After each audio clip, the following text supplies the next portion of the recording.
Olá! Obrigado por ter escolhido realizar este curso de Metodologia Científica. Meu nome é Denilson e na aula de hoje vamos conhecer a norma ABNT.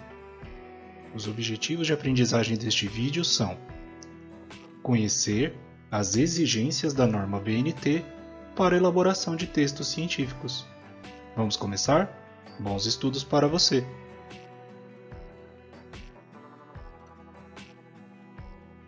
Você já parou para pensar se o avanço do conhecimento científico seria possível caso não houvesse padrões para que os resultados das pesquisas fossem divulgados?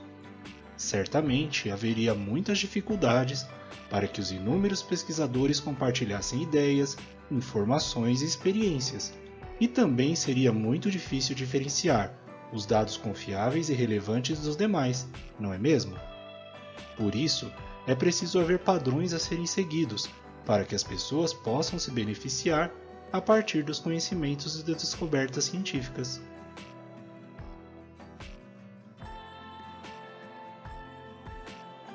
A ABNT é a sigla da Associação Brasileira de Normas Técnicas, fundada em 1940 e representante da ISO no Brasil.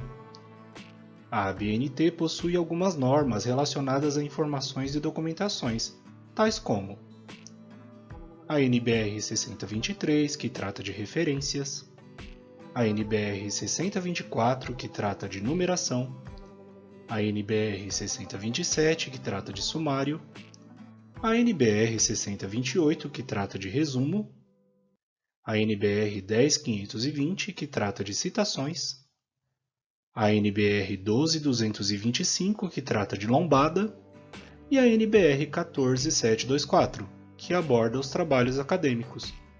Não se preocupe, você não precisa decorar esses números. Apenas perceba que a norma ABNT tem um documento dedicado a cada aspecto dos textos e documentos, servindo como fonte de consulta quando precisarmos redigir um projeto, um artigo, etc.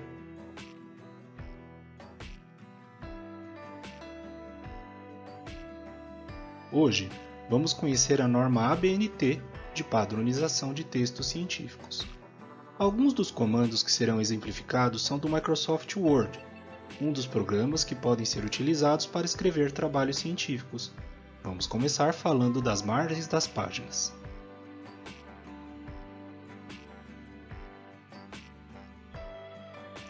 As margens são espaços em branco deixados em volta do texto.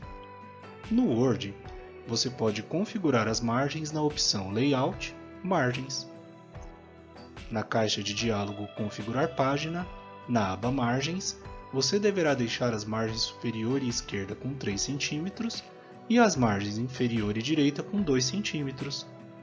Dessa maneira, as páginas do seu trabalho ficarão configuradas com as margens adequadas. Você pode pensar que esse tamanho de margens causa desperdício de espaço nas folhas do trabalho. Entretanto, esse espaço é importante caso o trabalho venha a ser impresso e encadernado, ou até mesmo venha a fazer parte de uma publicação, tal como um jornal científico. Agora que sabemos configurar as margens, vamos falar sobre os tipos de letras que podemos utilizar para digitar nossos trabalhos.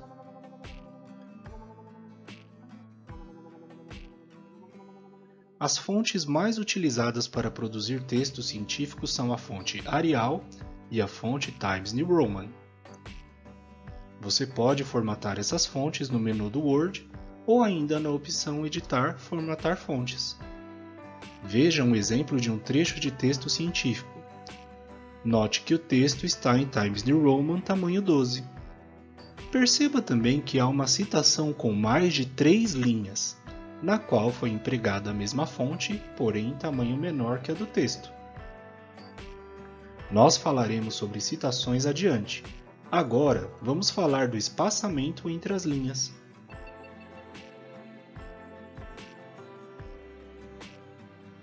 O espaçamento entre linhas deve ser de 1,5 linha no corpo do texto e um espaçamento simples nas citações com mais de 3 linhas.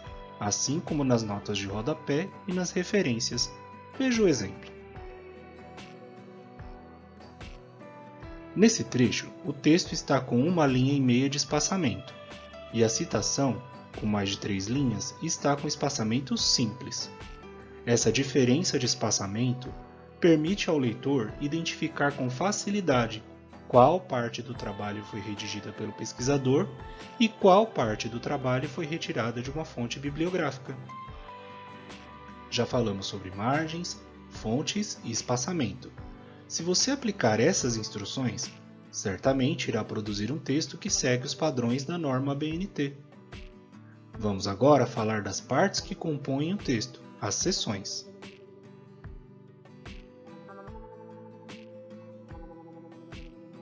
De acordo com a norma, é necessário diferenciar os títulos e subtítulos das seções do texto científico.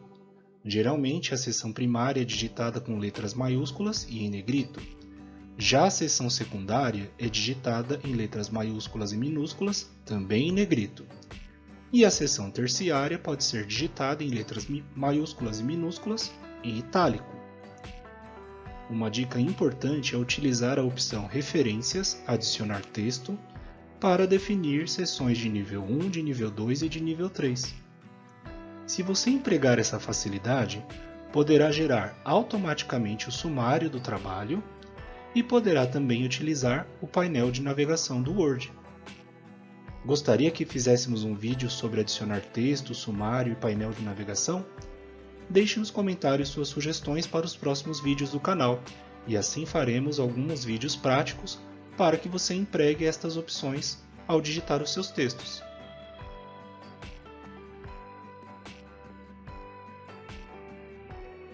Até aqui, falamos sobre as exigências da norma ABNT em relação às margens e às formatações dos textos científicos. Agora, vamos falar sobre as citações, as siglas e as referências. Bora lá?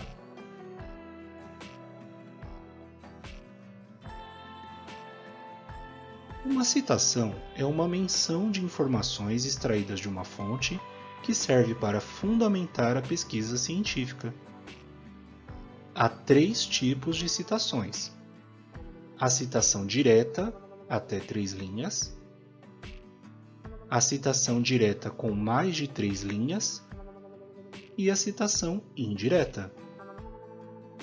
As citações podem ser extraídas de trabalhos produzidos por apenas um autor, por até 3 coautores ou com mais de 3 coautores.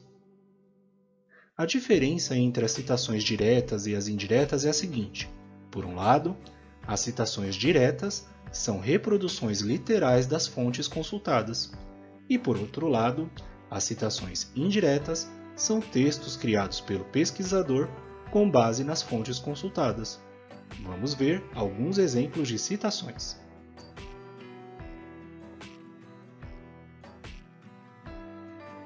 Veja um exemplo de citação direta até 3 linhas com apenas um autor. Perceba que no exemplo, o texto em destaque está entre aspas, pois se trata de uma citação direta até 3 linhas. Já o nome do autor pode vir entre parênteses e em letra maiúscula, ou pode fazer parte do texto, ficando então apenas com a primeira letra maiúscula.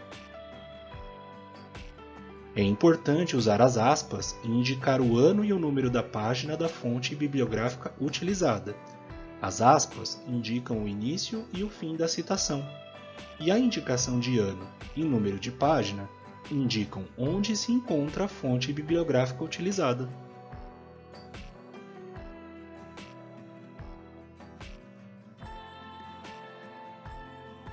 Veja agora um exemplo de citação direta até 3 linhas, mas com até 3 autores. Assim como o exemplo anterior, o texto em destaque está entre aspas, pois se trata de uma citação direta até 3 linhas. Já os nomes dos coautores podem vir entre parênteses ou podem fazer parte do texto. Quando estão entre parênteses, os nomes dos coautores ficam em letra maiúscula e são separados por ponto e vírgula. Já quando fazem parte do texto, ou seja, estão fora do parênteses, os nomes dos coautores são separados por vírgula. Neste caso, também é necessário usar as aspas e indicar a página da fonte bibliográfica. E quando a fonte bibliográfica possui mais de 3 coautores, como fazemos? Vejamos como fazer a citação.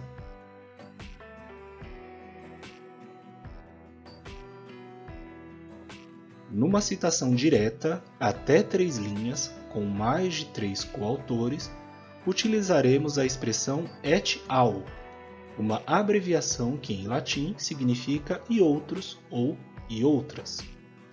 Veja que o texto citado continua entre aspas, por ser uma citação direta até 3 linhas. Já o nome do primeiro coautor pode vir entre parênteses ou pode fazer parte do texto, sendo acompanhado da abreviatura et al. Em itálico. Neste exemplo, provavelmente Mardigan é o autor principal do trabalho, ou é o pesquisador que possui grau acadêmico mais alto, ou ainda foi escolhido devido à ordem alfabética dos nomes dos coautores. Do mesmo modo, o nome fica em letras maiúsculas dentro do parênteses e com inicial maiúscula se fizer parte do texto. Continua obrigatória a utilização das aspas e a indicação de página da fonte, ok? Até aqui, vimos exemplos de citações diretas com até 3 linhas. E se a citação direta tiver mais de 3 linhas?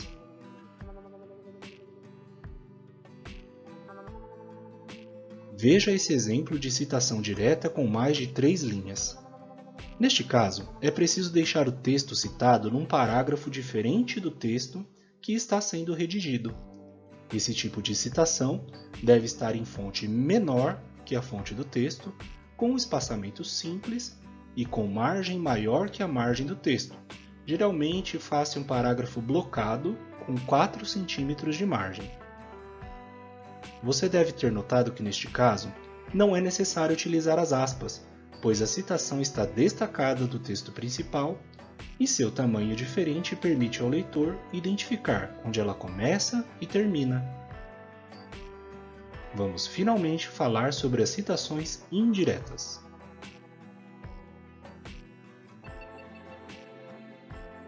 Veja um exemplo de citação indireta. Não se usam as aspas e nem se indica o número da página da fonte, porque esse tipo de citação é construída com as palavras do próprio pesquisador, com base no seu entendimento em relação à fonte consultada. Esse tipo de citação valoriza muito o papel de quem pesquisa, pois demonstra que leu, compreendeu e expôs as informações consultadas com seu próprio estilo de escrita. Demonstramos até este ponto como você deve fazer citações. Vamos agora verificar como utilizar as siglas na escrita de um texto científico.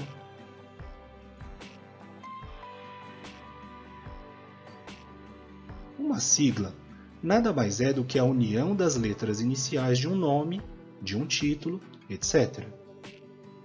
Ao mencionar um termo que possui sigla, é preciso empregar a forma completa com a sigla entre parênteses na primeira vez que o termo aparecer no texto. Da segunda menção em diante, pode-se utilizar apenas a sigla. Esse tipo de cuidado deve ser mantido mesmo com as siglas mais conhecidas, ok? Para terminar este vídeo, vamos abordar as referências.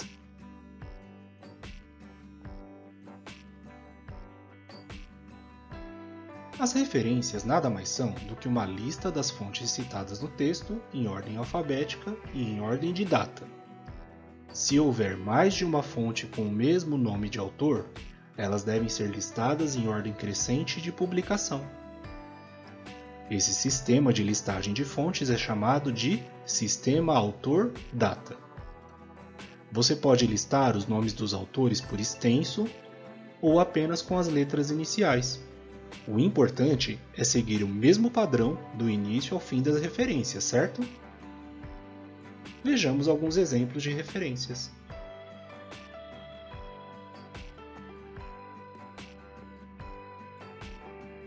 Aqui, você pode ver exemplos de referências de artigos científicos. Note que é o nome do periódico e não do artigo consultado que fica em negrito.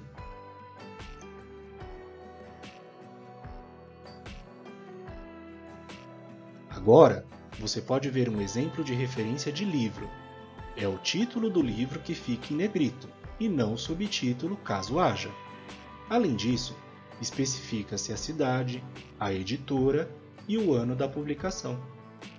Em muitos casos, um livro é composto por capítulos escritos por autores diferentes. Então, será necessário especificar o capítulo do livro que foi utilizado para embasar o texto. Se você precisar referenciar um capítulo de livro, perceba que o título do livro é que vem em negrito, e não o título do capítulo. Você deve iniciar a referência com os dados do capítulo, depois vem a palavra in, indicando que se trata de um capítulo do livro, que será então identificado e destacado em negrito.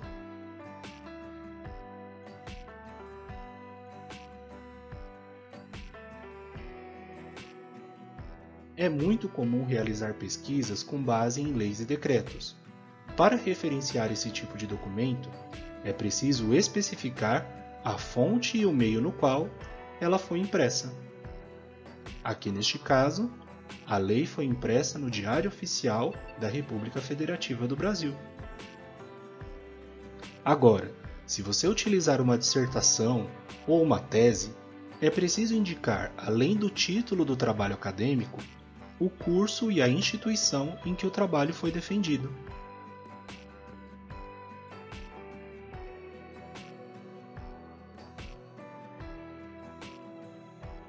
Nossa, você deve ter percebido que existem muitas fontes que podem ser utilizadas para escrever um projeto, um artigo, etc. Mas não precisa de ansiedade. Basta lembrar que para cada tipo de fonte, existe uma forma correta de fazer as citações e as referências, de acordo com a norma ABNT.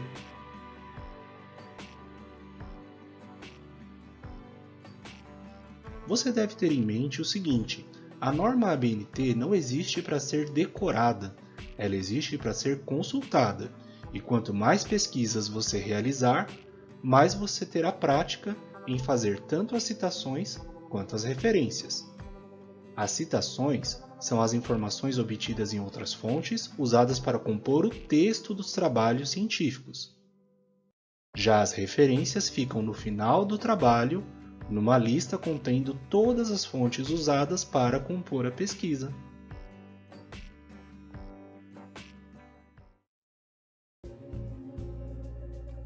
Com este vídeo, chegamos ao final de uma série de 5 aulas introdutórias sobre metodologia científica.